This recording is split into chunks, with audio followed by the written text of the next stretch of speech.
భూమి వేడి ఎక్కడం. దీన్నే గ్లోబల్ క్లైమేట్, గ్లోబల్ వార్మింగ్ అంటారు.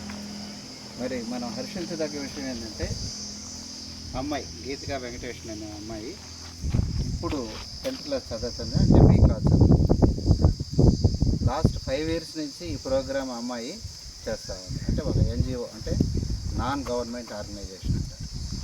అలాంటిది స్థాపించి, అంటే ఇప్పుడు 10th అంటే ఒక 5 సంవత్సరాల ముందు అంటే ఏ క్లాస్లో ఉంటుంది అమ్మాయి? 5th క్లాస్లో. అంటే అంత చిన్న ఏజ్లో అంత పెద్ద ఆలోచన రావటం అనేది గొప్పతనము.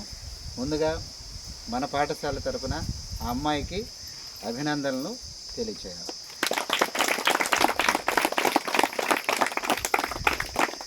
మీరు కూడా ఈ విషయాలు తెలుసుకొని, ఎందుకంటే రాబోయే రోజుల్లో అత్యంత ప్రమాదకరమైన పరిస్థితులు ఏంటంటే దీనివల్లే వస్తూ ఉన్నాయి. అంటే మన ఆరోగ్య సమస్యలు. అంటే ఇప్పుడు మనము బ్రతుకుతూ ఉన్నాం కదా, రాబోయే రోజుల్లో ఈ వాతావరణ వీటి వల్ల ఎలా ఉంటుందంటే చనిపోవటానికి మనిషి ప్రయత్నం చేస్తాడు.